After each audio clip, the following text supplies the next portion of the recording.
Today we're going to be fishing a natural lake. Of course, we're talking about bass.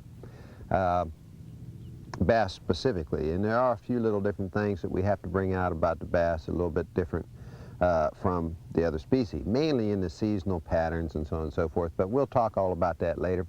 But my main focus right now, since we've been out to Mississippi, we've been on the reservoir, I wanted to fish a natural lake for you to show you the differences. Now, first off, the main thing that we want to be able to do when we go to any fishing hole anywhere is we want to know before we get there what it is we're looking for.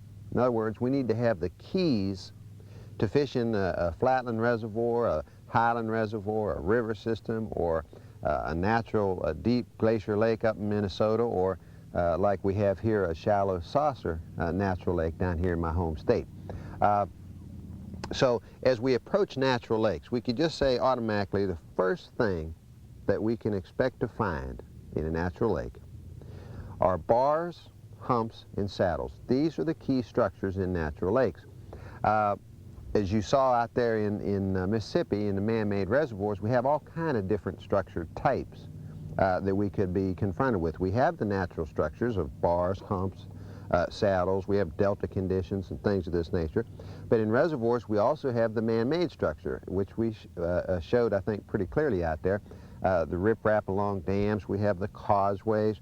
We have underwater road beds, underwater railroad grades, levees.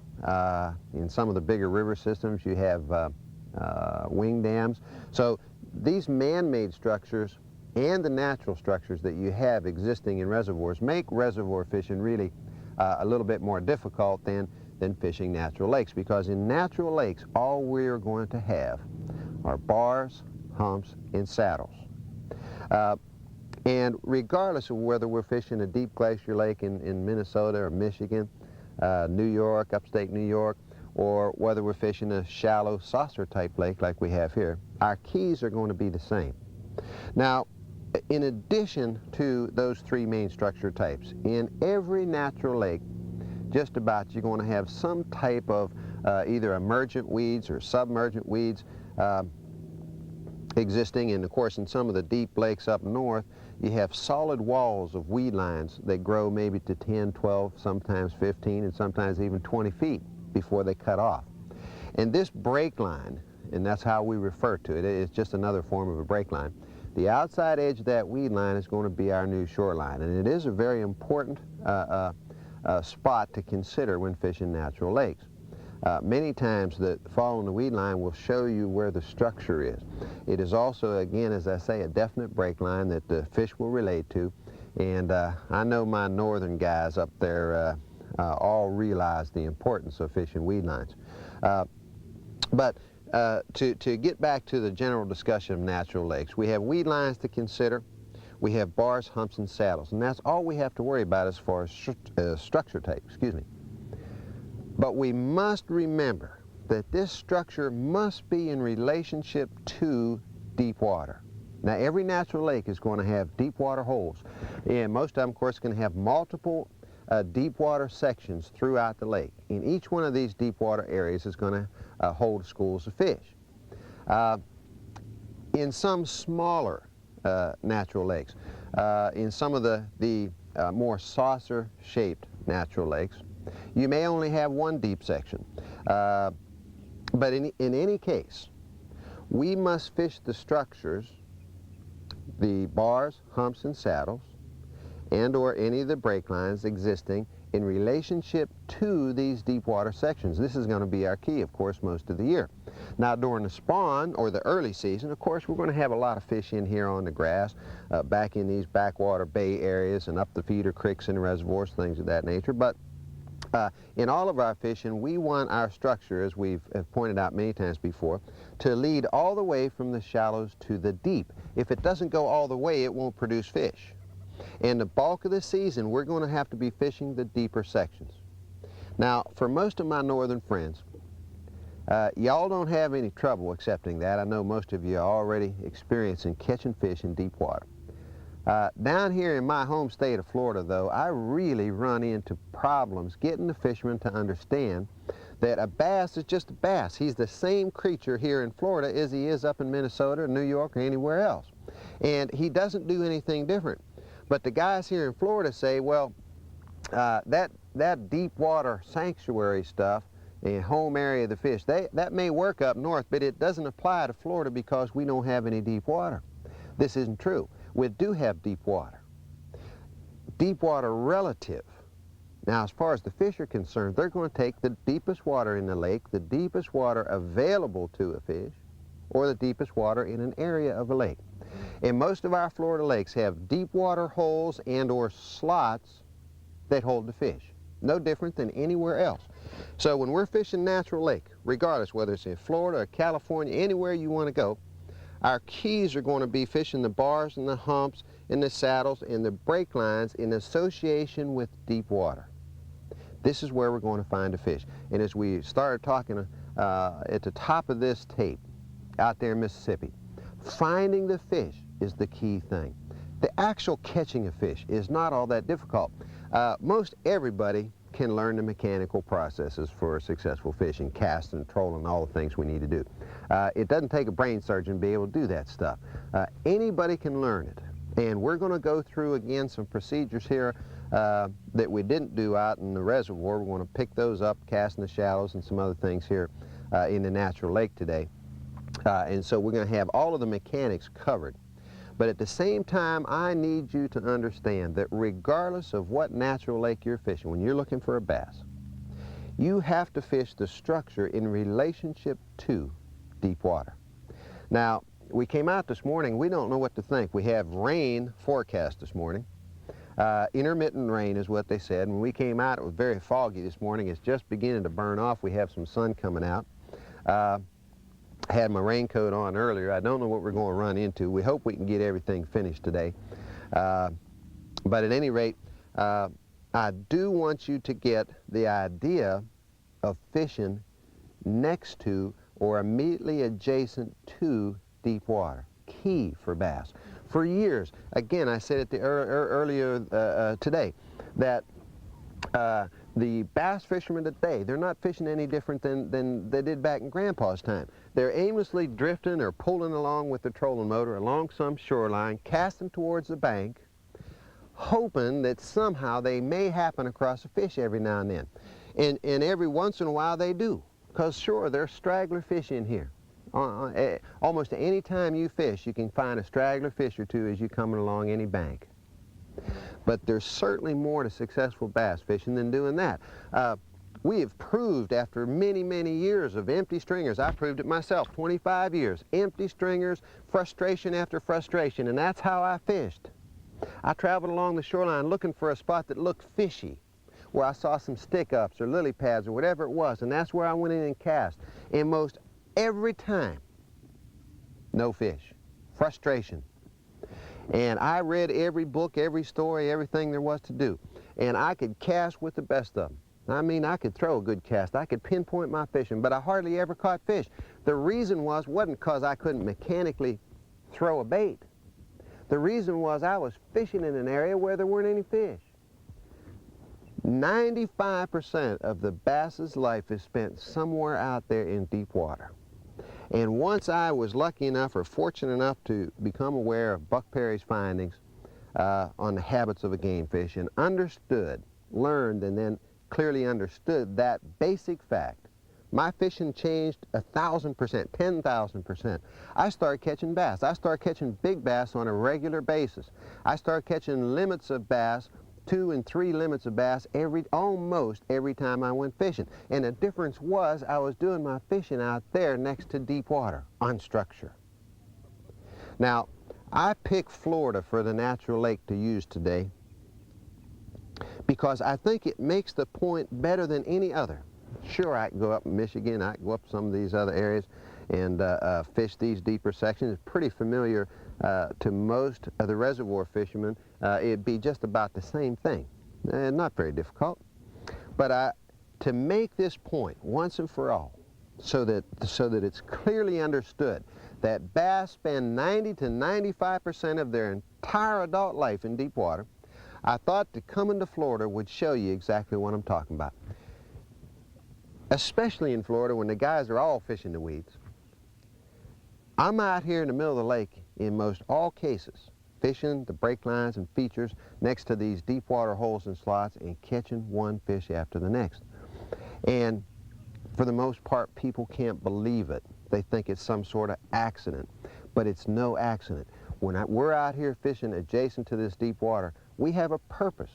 We have an organized approach because we understand the basic movements of fish. Now, in this particular lake, about 15 minutes ago, the fog burned off a little bit for us, and that little bit of drizzle let up. And I've gone out here and I've located a slot of water. It's a deep water slot that's shallow on all four sides, but this slot is sort of elongated and runs, I'm guessing, approximately about 2 miles. Now, along this deep water slot, when I find this deep water, I know I found my fish, because deep water is the home of the fish. Now, the slot is only about 17 to 18 feet deep, but it's the deepest water available, and I know that's where my fish will be. So now the next question I have to ask myself is, when these fish in this slot become active, which way are they going to go? Which way are they going to move? See? And of course, you and I already know, our guide to knowing that is structure. And we say in natural lakes we have bars, humps, and saddles. Now in Florida, we don't have the conventional types of structures that you will have in the more northern sections, the traditional bars and humps and saddles and things of this nature. They don't exist in Florida because basically the lakes are sort of shallow and saucer-like in shape. So as I look at this slot, the only thing I could identify were 3 minute or subtle little break lines breaking into this slot. These break lines will run all the way down along this slot for approximately 2 miles. So as I follow along this break line, since it's my only key, it's my only structure in this sense. In fact, we should just say in many cases in a saucer type lake, this break line to the hole or slot will be the only structure you have, and we refer to that, in this case, a break line is a one-sided structure. Excuse me. Now, the thing is we travel the 2 miles of this break line, any one of these 3 little break lines we have. As we travel the entire distance, the fish can see that break line very well, but it runs for 2 miles. So what you and I have to find out is where along that break line are the fish going to make contact. Because we know they just won't hit it anywhere. They're going to hit it at a specific spot. And normally that specific spot is going to be in a form of a turn, a change in direction in that break line. It could be an inside turn, or it could be a protrusion, or we could even say a little mini bar, or what I like to call a finger on the break line where it changes and turns. That's where the fish are going to make contact. So as I approach this slot right here, 2 miles, never fished it before, this is the first time. We've located it, and I've thrown some markers along this break line to the shallow side of the break line, and I'm going to make some trolling passes. Now, you learn in Mississippi what I feel about trolling.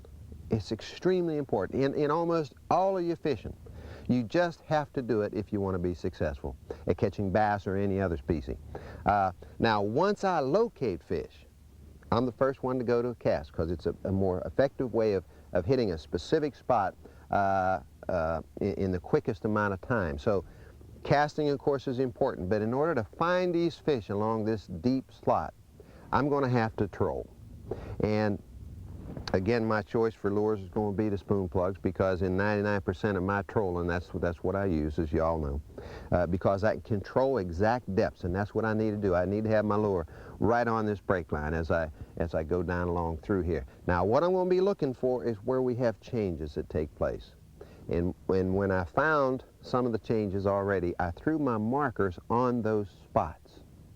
So if we go down through there, if it doesn't storm on us, and there's some fish activity, probably in many cases you'll see if we catch a fish, you'll probably be somewhere close to one of those markers, because the markers are on the features. Now, because these break lines are rather subtle, they're only breaking about 1 foot, you know, it's not very much. So when a whole school of fish will come up and hit it, many times in Florida what happens is the fish will scatter along the break line. So again, trolling will allow us to cover a lot of water and literally strain the break line. If I were to start casting that break line right now, It might take me all day to cover it properly. But in trolling, I could probably do it in 20 minutes. That's how we're going to start this morning. We're going to start trolling a break line to the deep water slot in Florida. And my point is this. I want to use Florida to prove to you that even in Florida, when all of the guys are over in those beautiful lily pads and stick-ups and the reeds and all of that stuff and the bulrushes and flipping and doing all the things, bulk of the season, they're in the wrong place. And I want to prove that to you. And I felt that if I did it here in Florida, if I proved to you that in deep water, even in Florida, then that should sink into you, and in your fishing in your natural lake, you never forget it. Where we're going to find a fish the bulk of this season is on the structures that are immediately adjacent to the deep water holes and slots. So we're going to talk more a little bit later about seasonal movements and things, but for now, before it starts raining, which it's threatening to do, I know it doesn't look like it right now, but around in here we have black and black over here, so I don't know how long we'll be able to go today, but the reason I'm a little anxious to go out here and run a lure is that this is a pretty good fishing condition. So I feel pretty confident that sooner or later we're going down through here, we're going to catch fish. Again, I have a bet with my cameraman, as I did in Mississippi, that I'll catch one the first pass. So come along with me and let's see if we can do it. He ain't showed himself yet. Oh, there he is. Hey, that's a good start. Partner, I'll take that one.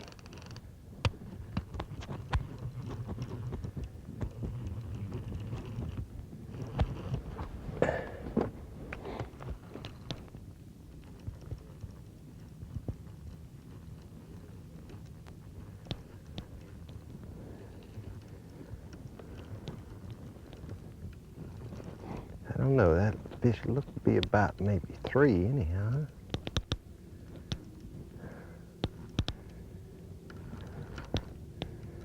We'll find out.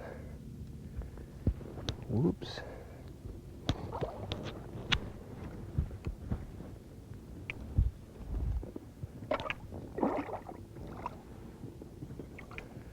Yeah, not quite. 2 3/4 anyhow. Okay, nice fish. That'll start us off. Let's go back and get another one.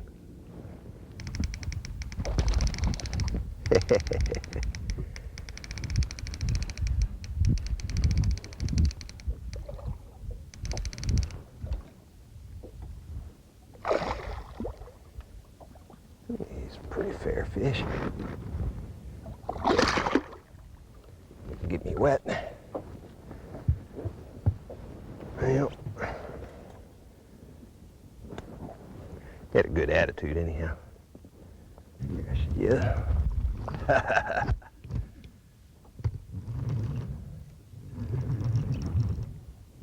That was up here past the second marker, that fish.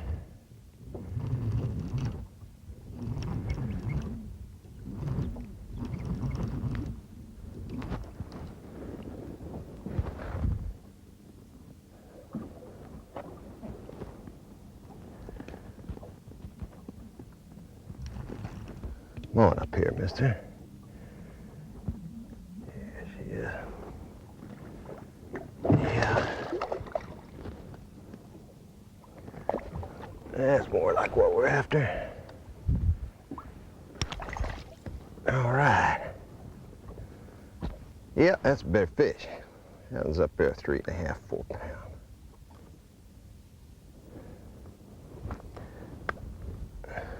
$2.50. Yeah, 3.5 anyhow.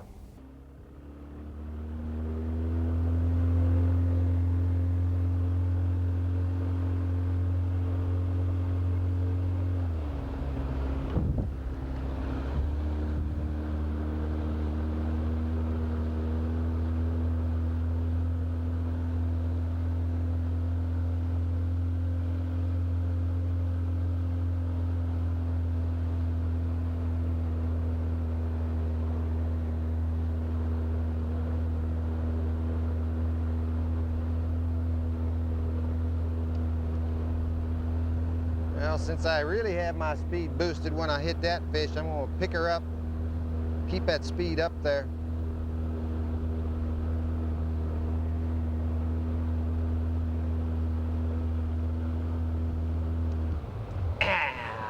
There she is, boy. Now that's a pretty good fish there, partner. Oh, boy. You see how fast I was going when that fish hit? I hope the guys get the idea. I hope y'all get the idea on that. And a big old bass, too. Bass are fast critters. And when you get a warm water situation, you need to get that speed up, whether you're trolling or whether you're casting. This is a pretty good fish here.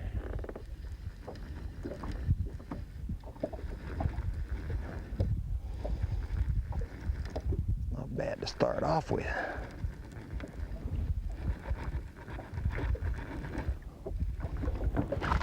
Whoa. Yeah, that's a good one. I don't mess it up here.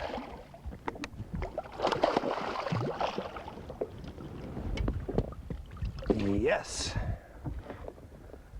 Now that's what we're talking about right there. Whew. As soon as I picked the fish up, the lure fell out. That fish 5.5, 6 pounds anyhow. That's a good one. I'll tell you, when you hit him going the speed that I'm traveling, oh, there she is. They all feel like 20 pounds. I think it's a 3-4 pound fish. Oh, no, it's a little bit bigger than that, partner. Whee! Supposed to be filming and training, but look at that fish do me. That's what a big bass will do you like. I think I want her to jump again. Wow. Big bass sure are powerful now.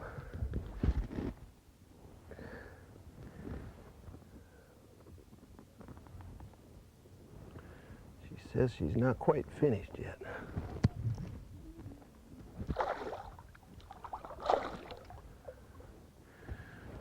Well, I better quit fooling around and get that big old girl in here if I can. Oh, not like that. All right. I almost messed that up there. She's got one little 250 hook in her. She didn't have too much room for play there. Though it is in there pretty good. Now that's more like it.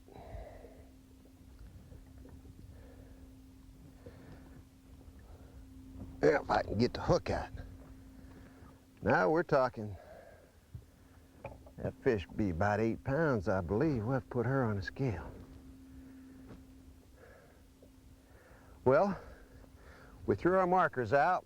We're working the brake lines to the slot, to the deep water.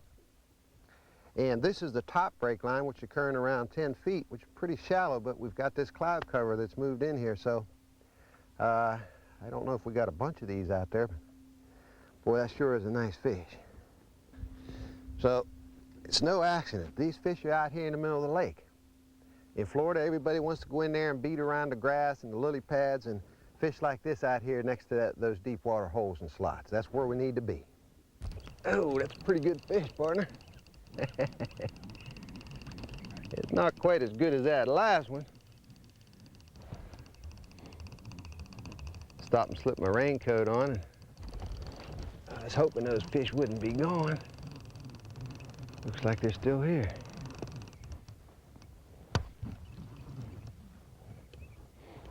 Ew.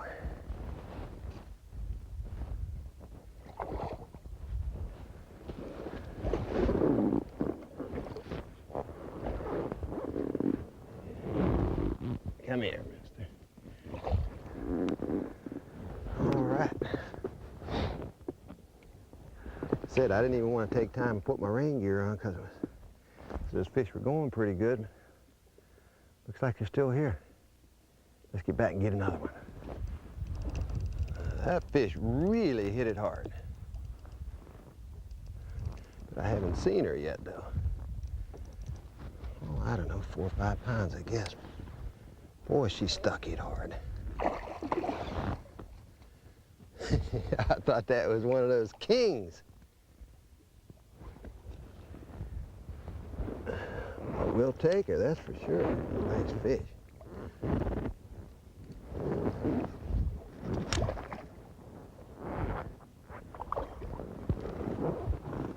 Oh, yeah.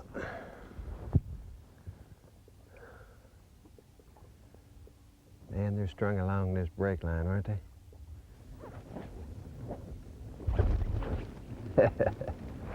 Yeah, about the same size.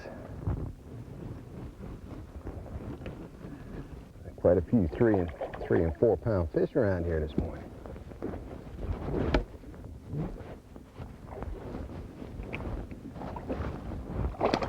Settle down here. Not quite as big, is she? Nice fish. We'll take her. This is what happens, folks, when you fish in deep structure. You run into the school of fish. Today, boy, they're heavy. Today, we definitely had the school of fish. So I think we caught about 40 bass out there today. And I've kept a Florida limit here to take home for the freezer. And more importantly, to show you the importance of fishing deep structure. We want these kind of catches to be the norm, not the exception. And the way you do that is by fishing deep structure. That's a pretty good stringer of fish. Hey, thanks for watching. Be sure to hit subscribe to keep you up to date on all my videos. Also like us on Facebook at Don Dickson Fishing and visit my website at dondicksonfishing.com.